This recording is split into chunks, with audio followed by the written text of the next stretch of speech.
Hi everyone, welcome to study word classes. तो friends, जो है ये पेपर जो हुआ था आपका 7 जुलाई को, ये पेपर 2 जो है मैं डिस्कस करने वाली हूँ आप सभी के साथ, क्योंकि आज से जो है क्लासेस स्टार्ट हो चुकी हैं। ये क्लास डेली आपको 3 बजे मिलेगी। पेपर 1 एंड पेपर 2 दोनों हम लोग डिस्कस करेंगे। सीडीपी आपका हिंदी लैंग्वेज हो गया, बाकी सब्जेक्ट जो है 3 बजे की क्लास में, और सोशल साइंस जो होगी आपको 5 बजे की क्लास में, वही पुराना टाइम अपना रहने वाला है। तो आज से जो है क्लासेस स्टार्ट हो चुकी हैं, तो आप लोग डेली ज्वाइन करिएगा 3 बजे और 5 बजे। क्योंकि आज जो है फर्स्ट क्लास है, इसलिए मैंने सोचा सबसे पहले पेपर डिस्कस किया जाए, एटलीस्ट ये समझ में आए कि हाँ क्वेश्चन कैसे पूछा गया था।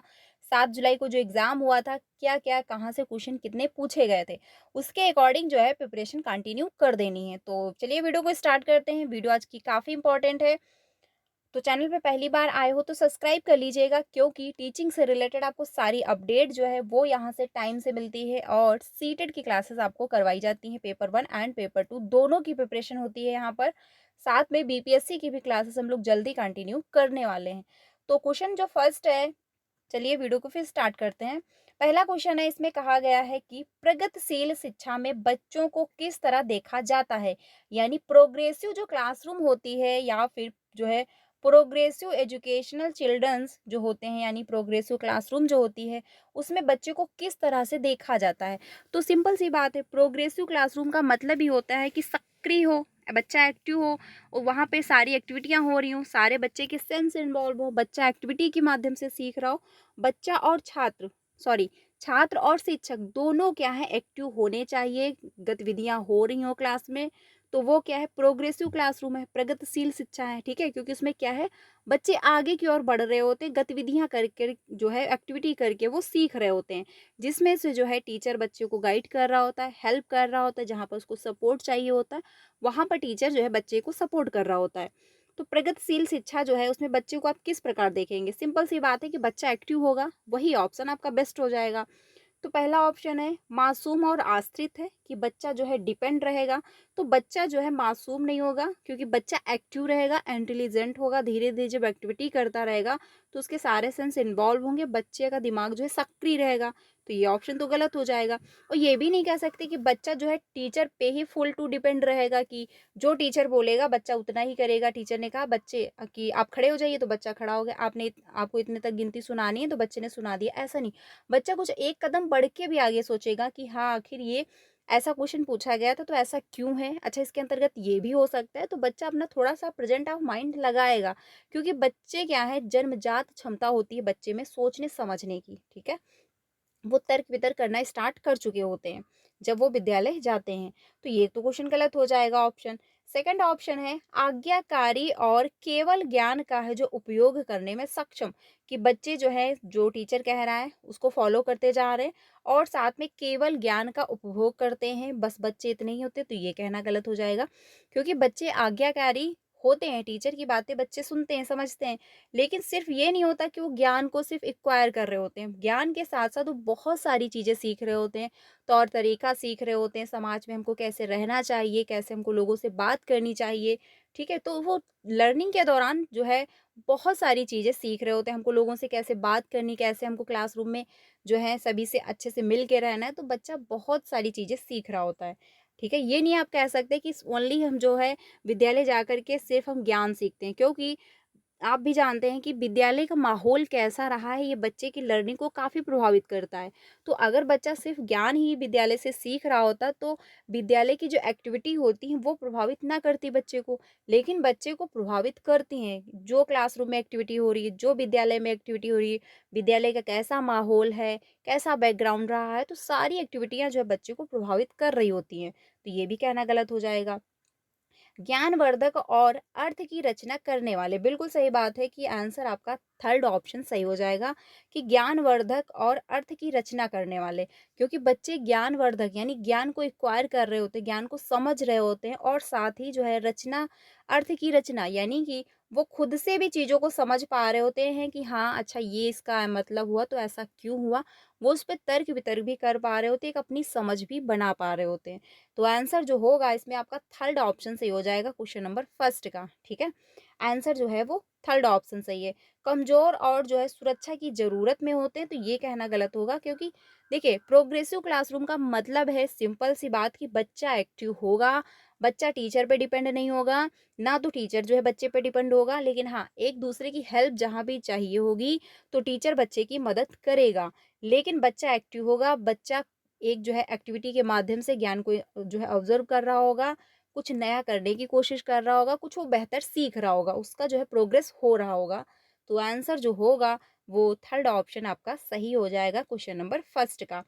सेकंड ऑप्शन पे चलते हैं। सेकंड ऑप्शन जो है, छात्रों के लिए कक्षा में प्रतिक्रिया सबसे अधिक प्रभावी होती है जब, यानी कि प्रतिक्रिया फीडबैक जो है कब प्रभावित करता है बच्चे को। तो पहला ऑप्शन है कि यह छात्रों को जो है तुलनात्मक श्रेणी प्रदान करता है, तब जो है जो मतलब प्रतिक्रिया सबसे अधिक प्रभावित होती है जब क्लासरूम में आप तुलना करते हो। या फिर तो जब क्लासरूम में अगर तुलनाएँ करोगे कि हाँ, ये जो बच्चा पढ़ने में ज़्यादा अच्छा है, दूसरा बच्चा पढ़ने में अच्छा नहीं है, तो इसमें जो बच्चा पढ़ने में अच्छा होगा, उसको तो अच्छा फ़ील होगा। लेकिन जो दूसरा बच्चा होगा, पढ़ने में थोड़ा-सा वीक होगा, उसमें हीनता की भावना आएगी। अगर आप डेली ऐसे ही रूटीन में रखेंगे, तो बच्चा धीरे-धीरे स्कूल आना भी छोड़ सकता है। तो ये तो आपका जो है प्रभावशाली तरीका नहीं होगा। फर्स्ट ऑप्शन गलत हो गया। अगला है, या सीखने की गतिविधि के दौरान और पश्चात में भी मतलब पश्चात भी होता है। तो बिल्कुल सही बात है कि फीडबैक आपको कब मिलता है, जब आप कोई टॉपिक आए क्लासरूम में, कोई टॉपिक आपने पढ़ाना शुरू किया या फिर आपको कोई टॉपिक पढ़ाना है, तो सबसे पहले आप क्लासरूम में जाते हैं, उससे रिलेटेड बच्चे से थोड़ा बहुत पूछते हैं। सभी क्लासरूम में बच्चे जो बैठे हुए हैं सबसे पूछते हैं थोड़ा बहुत। इससे क्या होता है, बच्चे अपना जो उनको नॉलेज है या फिर जो वो एक समझते हैं उससे रिलेटेड बातें, वो आपसे शेयर करते हैं। तो आपको ये समझ में आ जाता है, ये जो है ये फीडबैक आपको मिल जाता है कि एटलीस्ट बच्चे को इस टॉपिक के बारे में कितना आ रहा है। तो आप उसके अकॉर्डिंग जो है अपनी क्लास स्टार्ट करेंगे या फिर उसके अकॉर्डिंग जो है अपनी टीचिंग स्टार्ट करेंगे। और जब आप पढ़ा चुके होते हैं, कोई टॉपिक डिस्कस कर चुके होते हैं क्लासरूम में, तो उसके बाद जब बच्चे से आप पूछते हैं या फिर उसके बाद जो है उससे रिलेटेड थोड़े बहुत क्वेश्चन करते हैं, तो जो बच्चे के द्वारा आंसर दिया जाता है, उससे आपको ये पता चल जाता है कि हाँ, जो मैंने बच्चों के साथ शेयर किया है या फिर जो डिस्कस किया है, बच्चों ने कितना सीखा। तो ये फीडबैक है आपको मिल जाता है। तो प्रभावशाली फीडबैक कब होगा, जब लर्निंग यानी जब आप गतिविधि कराओगे उसके पहले, सीखने की गतिविधि के दौरान हो सकता है और उसके पश्चात भी हो सकता है। अब दौरान कैसे, जैसे कि आपने कोई टॉपिक शुरू किया, अब आपने उससे पहले भी पूछ लिया, तो ये पता चल जाएगा कि बच्चे को कितना आता है, तो उस हिसाब से आपने जो है लर्निंग शुरू करोगे। मान के चलिए जो टॉपिक है उस टॉपिक के बारे में बच्चे को कुछ भी नहीं आता और आप आए बिना कुछ डिस्कस किए हुए आपने शुरू कर दिया पढ़ाना। अब बच्चा समझ ही नहीं पा रहा है कि टीचर क्या पढ़ा रहा है, बच्चा क्या समझेगा जब उसको पता ही नहीं। तो उससे रिलेटेड पहले जब आप क्वेश्चन कर लोगे, थोड़ा बहुत पूछ लोगे, तो आपको समझ में आ जाएगा कि बच्चा इस बारे में जानता है या नहीं जानता। सपोज़ दैट बच्चा नहीं जानता है तो आप बिल्कुल ज़ीरो से स्टार्ट करोगे, अगर बच्चे को थोड़ा बहुत पता है तो आप उस हिसाब से स्टार्ट कर दोगे। और गतिविधि के दौरान कैसे होता है, जैसे आप कोई टॉपिक डिस्कस कर रहे हो बच्चों से, फिर आपने बीच में थोड़े बहुत क्वेश्चन कर लिए उसी से रिलेटेड, तो आपको ये पता चल जाएगा कि हाँ, बच्चे जो हैं वो सीख रहे हैं कि नहीं सीख रहे हैं या फिर मैं ऐसे ही पढ़ाता जा रहा हूँ, ठीक है? तो आंसर जो होगा वो आपका सेकंड ऑप्शन सही हो जाएगा। देखिए जो 7 जुलाई को एग्ज़ाम हुआ था, पेपर जो है बहुत ज़्यादा हार्ड भी नहीं था, बहुत ज़्यादा इजी भी नहीं था। ये भी हम नहीं कह सकते कि इजी था, क्योंकि लैंग्वेज काफ़ी घुमाई गई है। दर्शन और रीजन के क्वेश्चन काफ़ी डाले गए हैं, यानी कि क्वेश्चन जो थे वो लेंथी थे। टाइम जो है इसमें आपको अगर मैनेज करना नहीं आया होगा, तो क्वेश्चन छूट गए होंगे। क्योंकि अगर टाइम मैनेज नहीं हो पा रहा है, तो सीटेट का पूरा पेपर अटेंड करना मुश्किल होता है। इसीलिए कहा जाता है कि पहले से पीवाईक्यू के क्वेश्चन जो हैं, अच्छे से प्रैक्टिस करें, जिससे आपकी जो है प्रैक्टिस होगी, तो आपका जो है पढ़ने का स्पीड बढ़ेगा, एक अंडरस्टैंडिंग बिल्ड होगी, समझने की जो स्पीड है वो बेहतर होगी, तो आप क्वेश्चन को फटाफट से पढ़ करके एक समझ बनाओगे और आंसर कर लोगे, ठीक है? तो क्वेश्चन काफ़ी लेंथी थे, अगर आपने पहले से प्रैक्टिस नहीं की होगी तो प्रॉब्लम क्रिएट हुई होगी।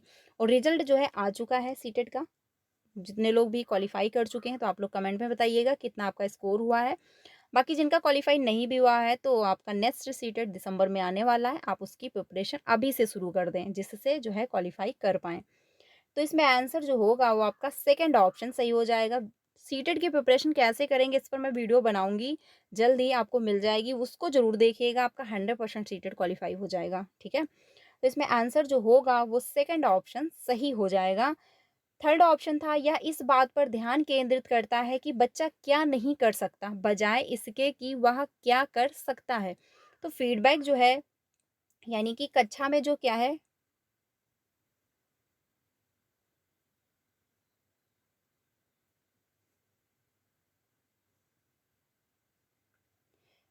जो थर्ड ऑप्शन है कि यह जो है इस बात पर ध्यान केंद्रित करता है कि बच्चा क्या नहीं कर सकता, बजाय इसके कि वह क्या कर सकता है।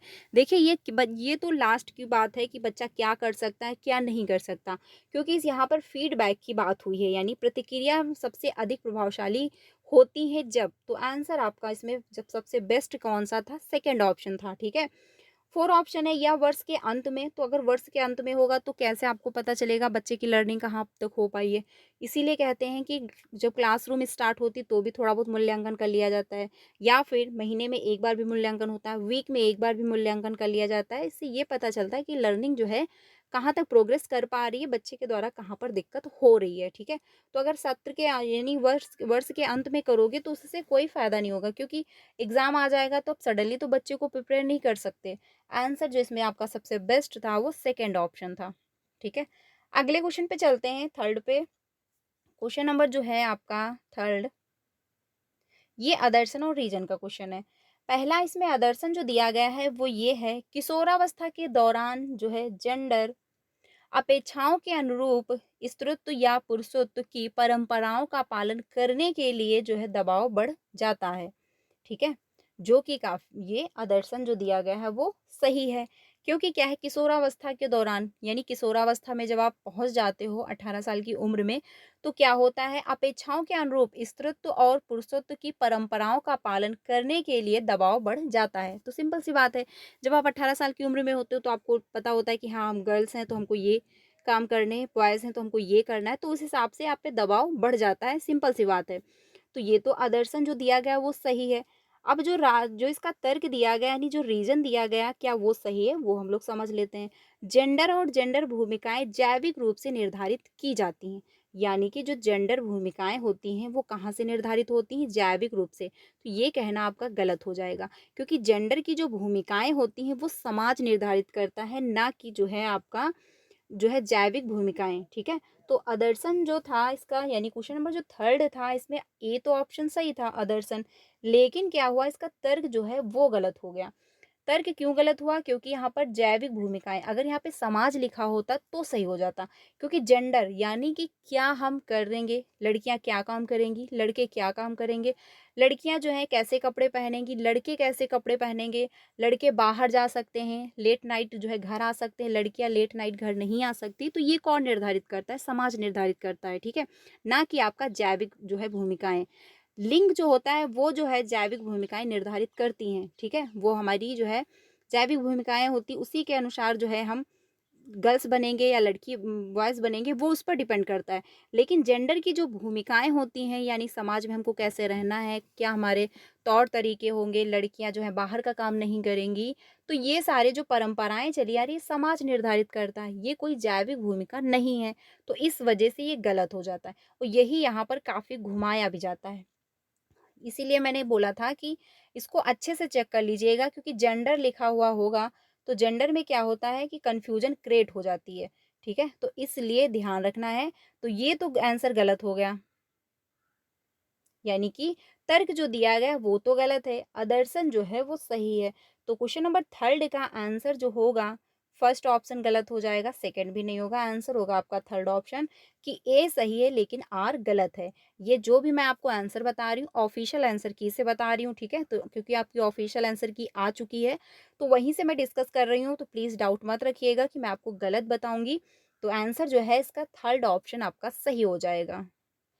अगले क्वेश्चन पे चलते हैं, अगला है क्वेश्चन नंबर 4। क्वेश्चन नंबर जो 4 है इसमें कहा गया है कि सुनीता एक 12 वर्षीय लड़की जो है विशेष संगीतीय क्षमता रखती है, यानी 12 वर्ष की लड़की है, वो क्या है, उसको म्यूजिक पसंद है। उसके जो है माता पिता दोनों ही निपुण गायक हैं, यानी जो उसके पेरेंट्स हैं वो क्या है, अच्छे बढ़िया सिंगर हैं।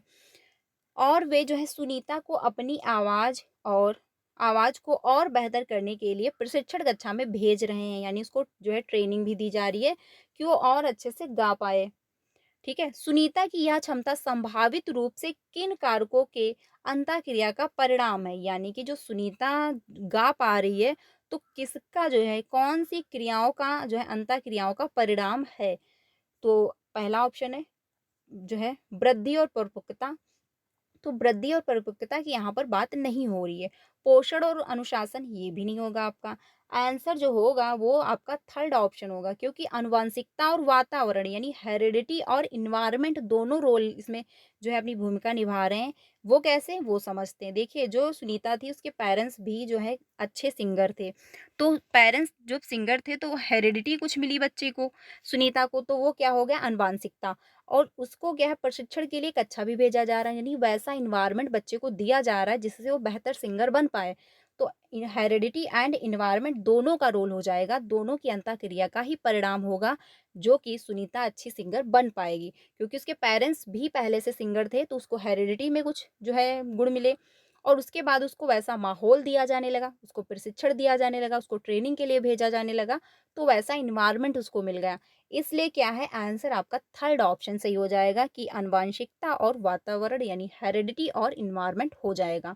ठीक है, फोर ऑप्शन आपका गलत हो जाएगा, थर्ड ऑप्शन सही है क्वेश्चन नंबर 4 का। अगले क्वेश्चन पे चलते हैं, अगला है क्वेश्चन नंबर 5। क्वेश्चन नंबर 5 है कि सेंसिटिव पीरियड यानी कि संवेदनशील अवधि जो है वह समय अवधि होती है जिसके दौरान कुछ डैश डैश विशेष रूप से सामान्य विकास के लिए महत्वपूर्ण होती है।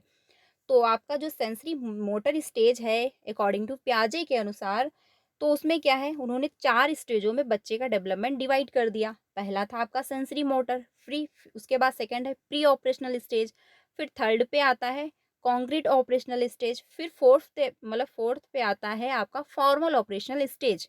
ठीक है, तो पियाजे क्या मानते थे कि बच्चे का जो डेवलपमेंट होता है वो स्टेजों पे होता है, यानी इस स्टेज पे बच्चे का इतना डेवलपमेंट हुआ, इस स्टेज पे इतना होगा, इस स्टेज पे इतना होगा, इस स्टेज पे इतना होगा।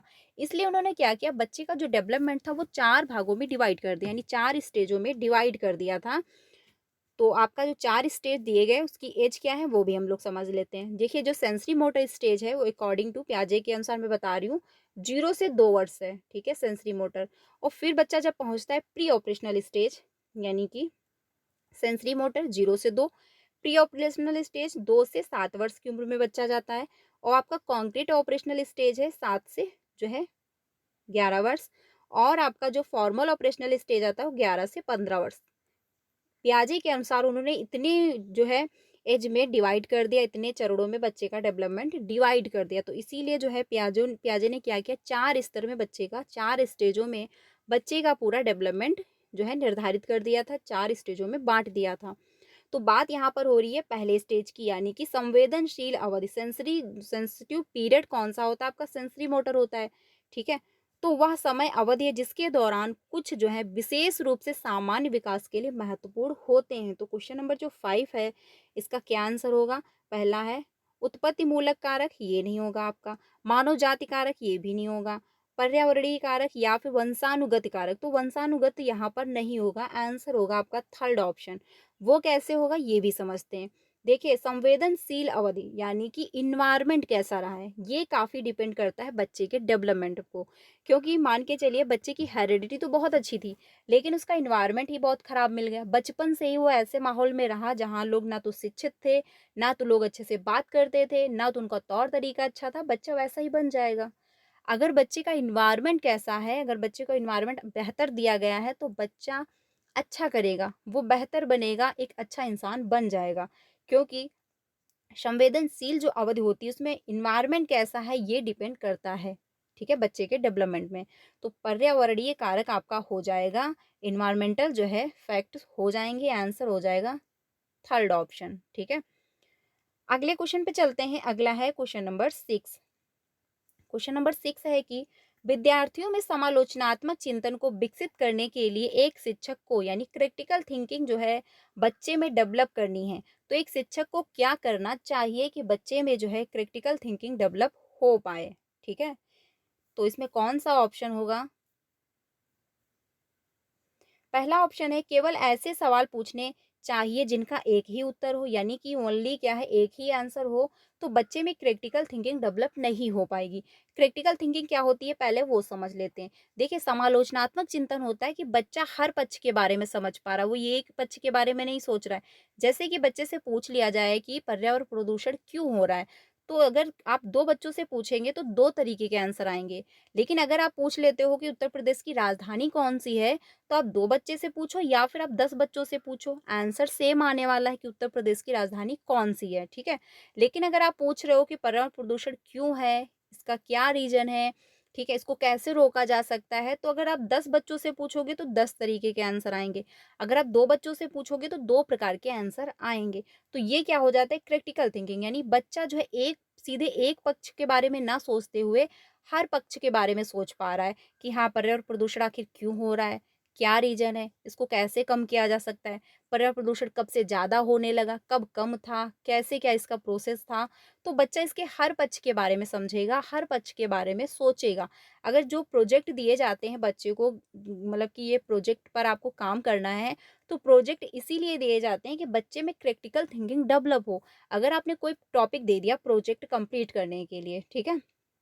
आपने मान के चलिए दे दिया कि हमको जल को हम कैसे रोक सकते, यानी जल को जो है हम कैसे बचा सकते हैं भविष्य के लिए, क्योंकि जल की कमी है, आप सभी जानते हैं। तो इसमें क्या है, बच्चा जो है, आपने प्रोजेक्ट दे दिया, अब बच्चा जाएगा लोगों से बात करेगा कि हाँ, हम जल को कैसे जो है कम प्रयोग करें जिससे भविष्य में हमको प्रॉब्लम ना हो, तो इसको हम कैसे बचा सकते हैं। तो बच्चा अगर 10 लोगों से बात करेगा तो 10 प्रकार की राय वो सुनेगा, 10 प्रकार के लोग जो होंगे वो 10 प्रकार से एडवाइस देंगे बच्चे को, तो बच्चा सबके पर्सपेक्टिव को समझेगा, उसके बाद एक अपनी समझ बनाएगा, ठीक है? वो हर पक्ष के बारे में सोचेगा, समझेगा, फिर जाके एक आंसर निकाल पाएगा। तो बच्चे में क्रिटिकल थिंकिंग डेवलप होगी। जो ऐसे क्वेश्चन पूछे जाते हैं जिसका एक आंसर फिक्स नहीं होता है, बच्चे को तर्क वितर्क करना पड़ जाता है। तो जहाँ पर तर्क वितर्क करना पड़े वहाँ पर क्रिटिकल थिंकिंग आपकी डेवलप हो रही होगी। इसीलिए जो है ऐसे क्वेश्चन पूछे जाते हैं, ऐसे प्रोजेक्ट दिए जाते हैं कि बच्चे में क्रिटिकल थिंकिंग डेवलप हो पाए, ठीक है? तो अगर आप केवल ऐसे ही क्वेश्चन पूछोगे जिसका ओनली एक आंसर होगा तो क्या बच्चे में क्रिटिकल थिंकिंग डेवलप होगा? नहीं हो पाएगा, ठीक है? तो ये तो आंसर आपका गलत हो गया, क्वेश्चन नंबर फर्स्ट, मतलब क्वेश्चन नंबर 6 का फर्स्ट ऑप्शन गलत है। अगला है कि विद्यार्थियों को उनके उनके जो है संदेह और सवाल पूछने के लिए हतोत्साहित करना चाहिए, कि बच्चों को आप हतोत्साहित करोगे, बच्चे के अगर कोई डाउट है क्वेश्चन से रिलेटेड या फिर किसी टॉपिक से रिलेटेड, तो आप उनको हतोत्साहित कर रहे हो कि नहीं, जो मैंने पढ़ाया है बस उतना पढ़ लेना है, कोई बच्चा इससे रिलेटेड क्वेश्चन नहीं करेगा। तो अगर बच्चे में डाउट भी होगा, बच्चा अगर कुछ सीखना भी चाह रहा होगा तो वो नहीं सीखेगा, क्योंकि आप उसको ऑलरेडी पहले से धमका रहे हो कि कोई क्वेश्चन नहीं पूछ सकता है, ठीक है? ये भी आपका आंसर गलत हो जाएगा, क्योंकि बात यहाँ पर हो रही है क्रिटिकल थिंकिंग को कैसे विकसित करेगा टीचर। थर्ड ऑप्शन है ऐसे सवाल देने चाहिए जिनमें निष्कर्ष और व्याख्याएं शामिल हों, यानी जिसमें निष्कर्ष निकाला जा सके या फिर जिसमें जो है व्याख्याएं शामिल हों, या फिर ऐसे सवालों से बचना चाहिए जिनमें जो है विवेचन और विश्लेषण की आवश्यकता होती है।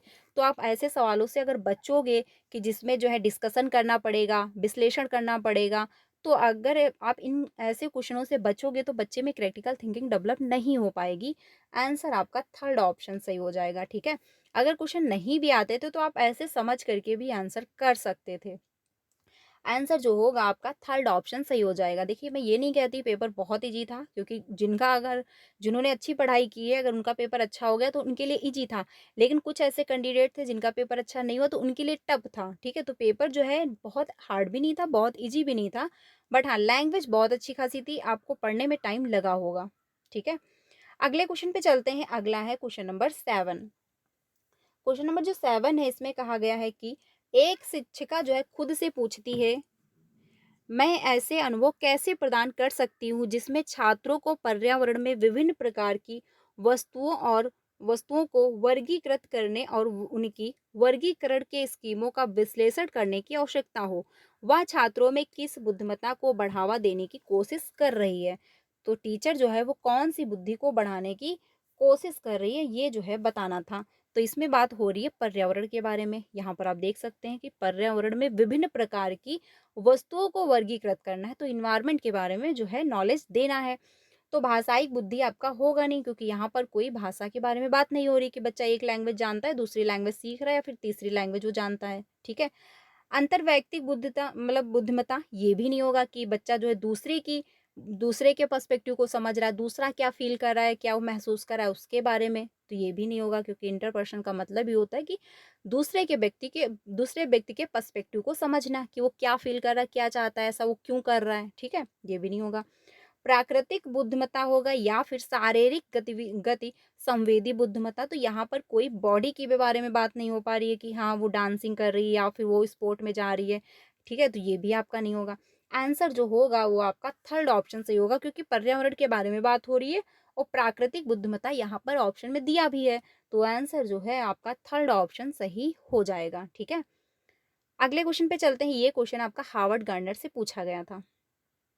अगले क्वेश्चन पे चलते हैं। अगला है क्वेश्चन नंबर 8। जो है, महारत हासिल करने के लक्ष्य निर्धारित करने से छात्र की अभिप्रेरणा और योग्यता के बारे में विचार कैसे प्रभावित होते हैं। ये मैंने आपको बहुत अच्छे से डिस्कस किया था कि मास्टरी गोल्स और आपका जो है परफॉर्मेंस गोल्स में क्या अंतर है। मास्टरी गोल्स क्या होते हैं, क्योंकि मास्टरी गोल्स अच्छा होता है, उसमें बच्चा इसलिए पढ़ रहा होता है कि उसको आना चाहिए सब कुछ, वो इसलिए नहीं पढ़ रहा होता है कि मेरे नंबर अच्छे आ जाएं या फिर चार मैं पास हो जाऊं तो मुझे चार लोग पहचानने लगें। ऐसे इसलिए नहीं वो पढ़ रहा होता, दूसरे को इम्प्रेस करने के लिए वो नहीं पढ़ रहा होता है, वो इसलिए पढ़ता है क्योंकि उसको उसमें इंटरेस्ट आ रहा है। वो इसलिए पढ़ता है क्योंकि वो जानना चाहता है कि हाँ एटलीस्ट इसके बारे में क्या-क्या नॉलेज है, मुझे सब कुछ पता होना चाहिए, ठीक है? तो मास्टरी गोल्स अच्छा होता है, इसीलिए कहते हैं बच्चे में मास्टरी गोल्स बनना चाहिए। ये नहीं परफॉर्मेंस गोल्स भर रहे हो कि हाँ, आप अगर ये एग्ज़ाम क्वालीफाई कर लोगे तो आपको 10,000 रुपए मिल जाएँगे। आप ये एग्ज़ाम क्वालीफाई कर लोगे तो सामने वाला इम्प्रेस हो जाएगा या फिर 4 लोग आपकी तारीफ़ करने लगेंगे। तो 4 लोग तारीफ़ कब तक करेंगे और आपको 10,000 कब तक मिलेंगे, जब तक वो एग्ज़ाम क्वालीफाई नहीं हो रहा है। एग्ज़ाम क्वालीफाई हो गया, आपका मोटिव खत्म हो जाएगा, 10,000 आपको मिल जाएँगे, बात वहीं पे खत्म हो जाएगी। लेकिन मास्टरी गोल्स जो होगा वो लाइफ टाइम चलता है। ये इसमें क्या होता है, बच्चा काफ़ी प्रोग्रेस कर रहा होता है क्योंकि उसको इंटरेस्ट आ रहा होता है, वो इंटरेस्ट से जो पढ़ता है वो आगे सक्सेस होता है। तो इसीलिए क्या है, मास्टरी गोल्स बेस्ट होता है। मैंने इस पे बहुत अच्छे से डिस्कस किया हुआ था, वही ये क्वेश्चन पूछा भी गया है।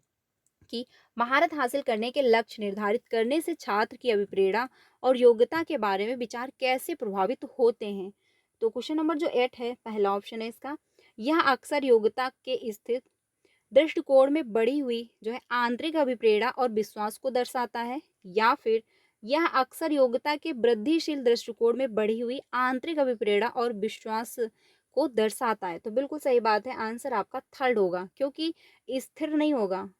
अगर स्थिर हो रहा तो बच्चा प्रोग्रेस कर ही नहीं पाएगा। वृद्धिशील यानी कि आगे को प्रोग्रेस कर रहा है, विकास हो पा रहा है, क्योंकि बच्चा सीख रहा है, बच्चा इंटरेस्ट लेके सीख रहा है। तो क्या है, आंसर आपका थर्ड ऑप्शन हो जाएगा। ठीक है, वृद्धिशील दृष्टिकोण में बढ़ी हुई आंतरिक अभिप्रेरणा और विश्वास को दर्शाता है। आंसर जो होगा वो आपका third option sorry second option आपका सही हो जाएगा। थर्ड ऑप्शन है, यह अक्सर योग्यता के स्थिर स्थिर नहीं होगा, वृद्धिशील होगा। तो वृद्धिशील तो यहाँ पे दिया, लेकिन बाहरी अभिप्रेरणा नहीं होगा कि आप दूसरे को इम्प्रेस कर रहे हो। दूसरे को इम्प्रेस नहीं करना है हमको, खुद को, यानी मुझे इंटरेस्ट आ रहा है, मुझे अच्छा लगता है, इसलिए मैं ये काम कर रहा हूँ। जैसे कि आपको म्यूजिक बजाना पसंद है, अब म्यूजिक बजाने में आपको पैसे भी मिल रहे हैं तो अच्छी बात है, कोई पैसे दे रहा है, नहीं दे रहा है तो भी आप म्यूजिक बजा रहे हो, क्योंकि आपको इंटरेस्ट आ रहा है, आपको पसंद है, इसलिए आप वो काम कर रहे हो। तो आंसर जो होगा वो आपका सेकंड ऑप्शन सही था। अब ये क्वेश्चन करने में थोड़ा-सा अगर आप प्रेजेंट ऑफ माइंड लगाते, अगर आपको ये पता होता कि मास्टरी गोल्स क्या हैं, तो आप ये क्वेश्चन कर ले जाते। देखिए यहाँ पर स्थिर लिखा हुआ था, तो मास्टरी गोल्स यानी कि आप लर्निंग कर रहे हो, आप सीख रहे हो, तो आपका जो है विकास होगा। ये तो नहीं आप स्थिर वहीं पर रुक जाओगे, तो ये यहाँ से कट हो सकता था, ठीक है? और ये जो थर्ड ऑप्शन था ये भी स्थिर था यहाँ पर, ये यहाँ से कट हो सकता था। बाहरी अभिप्रेरणा भी दिया गया था, इसलिए भी ये गलत हो जाता, क्योंकि मास्टरी गोल्स हमेशा क्या होता है, ठीक है? मास्टरी गोल्स जो होता है वो आपका इंटरनल मोटिवेशन होता है, ना कि एक्सटर्नल मोटिवेशन होता है।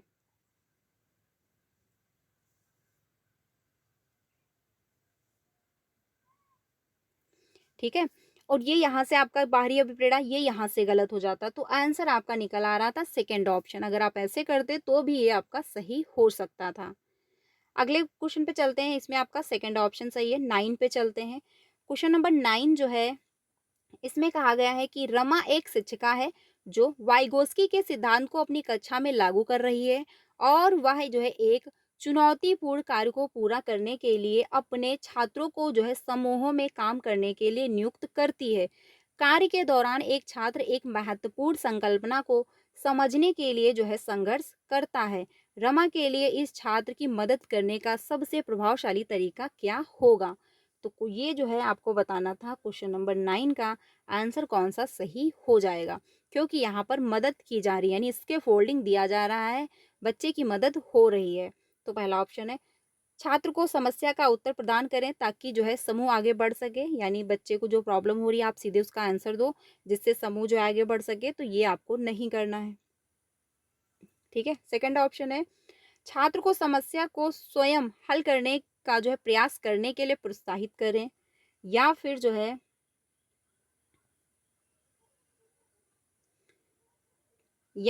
है थर्ड ऑप्शन होगा कि छात्र को एक अलग कार्य सौंपें जो उनकी योग्यता के अनुकूल हो, यानी जो बच्चे कर पा रहे हों, या फिर छात्र के साथ समस्या पर काम करें और समूह के अन्य सदस्यों को शामिल करते हुए आवश्यकता अनुसार मार्गदर्शन और प्रतिपुष्टि प्रदान करें। तो आंसर आपका सबसे बेस्ट कौन सा है? 4 ऑप्शन है, क्योंकि आप उसके लिए प्रोत्साहित कर सकते हो। लेकिन क्या हुआ यहाँ पर जो है क्वेश्चन नंबर जो ऑप्शन नंबर 4 जो है ये सब कुछ इंक्लूड कर पा रहा है, यानी छात्र के साथ समस्या पर आप काम भी कर रहे हो, क्योंकि जहाँ पर दिक्कत होगी वहाँ पर आप उसकी हेल्प कर दोगे, और जो है साथ में अन्य समूहों अन्य सदस्यों को शामिल करते हुए आवश्यकता अनुसार जो है मार्गदर्शन भी दे रहे हो, जहाँ पर प्रॉब्लम हो रही है वहाँ पर आप बच्चे को गाइड भी कर पा रहे हो। ठीक है।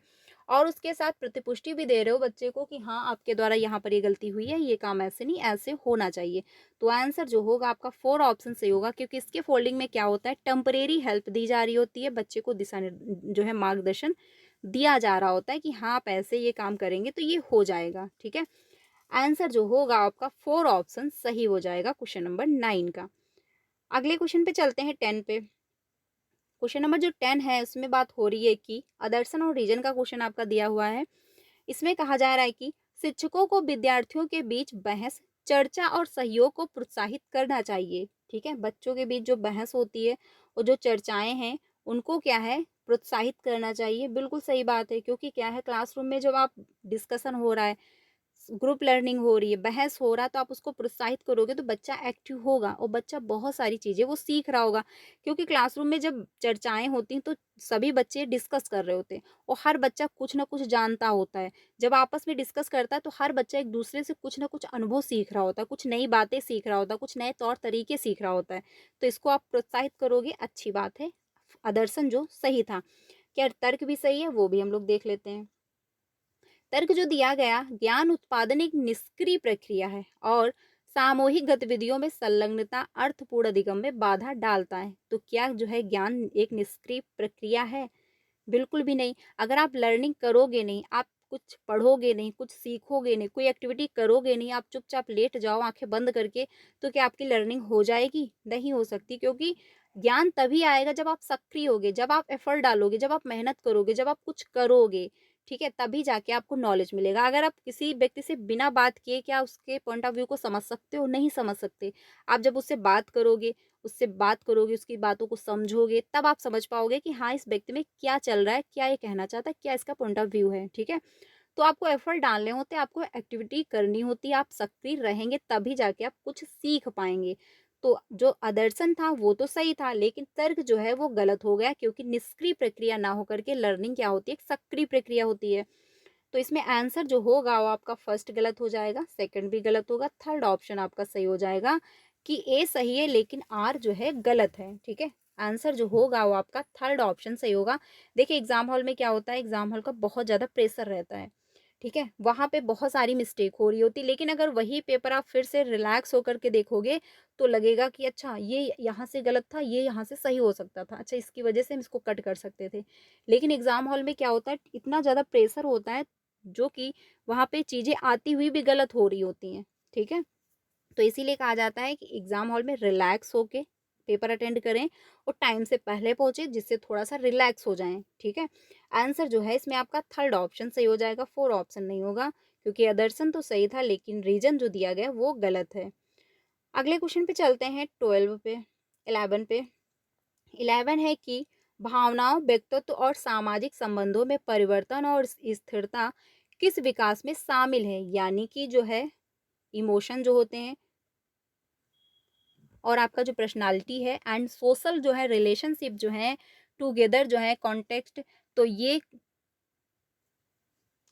जो है क्या होते हैं, विकास में शामिल होते हैं। तो पहला है व्यक्तित्व विकास में होते हैं, यानी कि पर्सनालिटी जो है डेवलपमेंट में होते हैं, या फिर इमोशनल डेवलपमेंट में होते हैं, या फिर फिजिकल डेवलपमेंट में होते हैं, या फिर कॉग्निटिव डेवलपमेंट में होते हैं।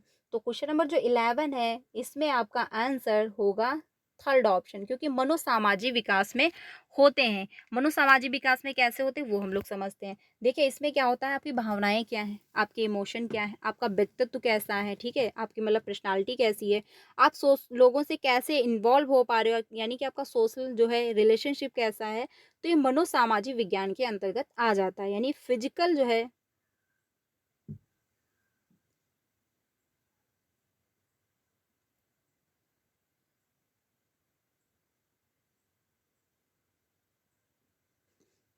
ठीक है, इसमें आंसर जो होगा वो आपका थर्ड ऑप्शन सही हो जाएगा, यानी मनोसामाजिक विकास होता है। ठीक है, आंसर जो होगा वो जो है थर्ड ऑप्शन आपका सही हो जाएगा। भावनात्मक विकास नहीं होगा, आपका संज्ञानात्मक विकास भी नहीं होगा, आंसर हो जाएगा आपका थर्ड ऑप्शन।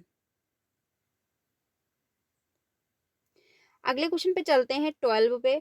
12 है कि छात्रों के विविध समूहों को पूरा करने के लिए निम्नलिखित में से कौन जो है सांस्कृतिक रूप से उत्तरदायी शिक्षण का सही वर्णन करता है। तो इसमें आंसर कौन सा सही हो जाएगा, क्वेश्चन नंबर जो आपका 12 है। ठीक है, क्वेश्चन नंबर जो 12 है, तो पहला है सुविचारित है, अनुकूलित है, विवेदित है, या फिर मानकीकृत है। तो बात हो रही है यहाँ पर समूह को जो है पूरा करने के लिए निम्नलिखित में से कौन जो है सांस्कृतिक रूप से उत्तरदायी जो है शिक्षण का सही वर्णन करता है। तो आंसर जो होगा 12 का वो कौन सा होगा, देखिए सुविचारित सो आपका सही है, अनुकूलित भी आपका सही है, विवेदी ये भी सही, मानकीकृत आपका गलत है। तो जहाँ पे मानकीकृत है वो आंसर गलत हो जाएगा, ये भी गलत।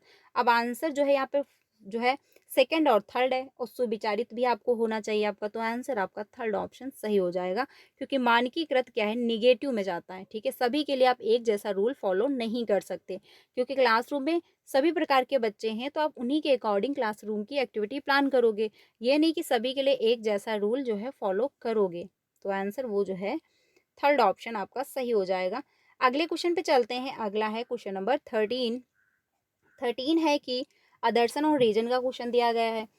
इसमें कहा जा रहा है कि स्कूल को उस ढांचे के भीतर कार्य करना चाहिए जो तैयार उत्पाद और सीखने के परिणामों का आकलन करते हैं। ठीक है, यानी कि स्कूल का जो है उस ढांचे के भीतर कार्य करना चाहिए जो तैयार उत्पाद यानी पहले से जो निर्धारित किए गए हैं सिर्फ उन्हीं के अकॉर्डिंग जो है काम करना चाहिए, या ठीक है परिणामों का जो है आकलन करते हों। तर्क जो दिया गया यानी रीजन जो दिया गया, यानी सीखना पके तौर पर अनुक्रमित और पदानुक्रमित है। तो इसमें क्या है, दोनों आपके ऑप्शन गलत हैं, ये भी आपका गलत हो जाएगा, क्योंकि जरूरी नहीं जो पहले से ढांचे बनाए गए हैं उन्हीं के अकॉर्डिंग बच्चा सीख पाए। समय के साथ टीचिंग में परिवर्तन आएगा, समय के साथ जो है एक्टिविटी में परिवर्तन आएगा, समय के साथ सारे माहौल में चेंज लाना पड़ेगा, तो ये कहना गलत हो जाएगा। सीखना पक्के तौर पर जो है अनुक्रमित और पदानुक्रमित है, ये भी आपका गलत हो जाएगा। तो आंसर जो है फर्स्ट भी नहीं होगा, सेकंड भी नहीं होगा, थर्ड भी नहीं होगा, फोर ऑप्शन आपका सही होगा कि ए और आर दोनों क्या है, गलत हो जाएंगे। ठीक है, अगले क्वेश्चन पे चलते हैं, अगला है क्वेश्चन नंबर 14। 14 में बात कही जा रही है कि लेव वाइगोस्की के अनुसार जो है भाषा और विचार के बीच क्या संबंध है, यानी जो भाषा है और विचार है उनके बीच क्या संबंध है, ये आपको बताना था। तो ये मैंने बहुत अच्छे से डिस्कस किया हुआ था कि जो वाइगोस्की हैं और जीन पियाजे हैं वो इसके बारे में क्या अपना पॉइंट ऑफ व्यू रखते हैं। ठीक है, तो पहला ऑप्शन है भाषा विचार को जो है आकार नहीं देती है, तो ये कहना गलत होगा कि भाषा जो है विचार को आकार नहीं देती। भाषा विचार जो है भाषा को आकार देते हैं, तो विचार जो है वो भाषा को आकार नहीं दे रहा होता है, क्योंकि यहाँ पर बात हो रही है वाइगोस्की के अनुसार। सबसे पहले समझते हैं कि वाइगोस्की और पियाजे ने क्या पॉइंट ऑफ व्यू रखा है, क्या अपनी थिंकिंग रखी है भाषा और विचार के बारे में। देखिए पियाजे कहते हैं कि पहले विचार आता है फिर भाषा आती है, विचार पहले आता ही नहीं बल्कि ये भी निर्धारित करता है कि हम क्या बोलेंगे। ठीक है, ये कहते हैं पियाजे। लेकिन वहीं पे जो वाइगोस्की है, वाइगोस्की कहते हैं कि नहीं, पहले भाषा आई फिर जो है विचार आया, क्योंकि जब हम कुछ बोलेंगे, जब हम भाषा होगी तभी जाके हम बोल पाएँगे। तो ये जो है थोड़ा-सा इसमें चेंज रहा है दोनों में, क्योंकि वाइगोस्की कहते हैं कि पहले भाषा आई, फिर विचार आया, और पियाजे कहते हैं कि पहले जो है विचार आया, फिर भाषा आई। वाइगोस्की कहते हैं कि विचार जो है और भाषा जो है वो अलग-अलग चलते हैं, फिर जाके कुछ टाइम बाद एक में मर्ज हो जाते हैं, यानी एक में इंक्लूड हो जाते हैं। ठीक है? तो इसमें आंसर कौन-सा सही होगा वो हम लोग देख लेते हैं। तो पहला ऑप्शन नहीं होगा, बी भी नहीं होगा। भाषा और विचार एक-दूसरे से स्वतंत्र होते हैं, तो ये भी कहना गलत होगा, क्योंकि लास्ट में क्या है वो एक-दूसरे से मर्ज हो जाते हैं, यानी एक-दूसरे में मिल जाते हैं। 4 ऑप्शन इसका सही हो जाएगा, क्योंकि भाषा और विचार विकास की जटिल विनिमय प्रक्रिया है। आंसर जो होगा वो 4 ऑप्शन सही होगा अकॉर्डिंग टू वाइगोस्की के अनुसार। क्योंकि पियाजे कहते हैं पहले विचार आया, फिर भाषा आई, क्योंकि पहले आपके दिमाग में थॉट चलेगा, फिर जैसे आपने पेन देखा एक, अब आपके दिमाग में पहले विचार आया कि अच्छा ये पेन है, फिर आप बोलोगे कि हाँ ये पेन है, तो पहले विचार आता है, फिर जो है भाषा आती है पियाजे के अनुसार।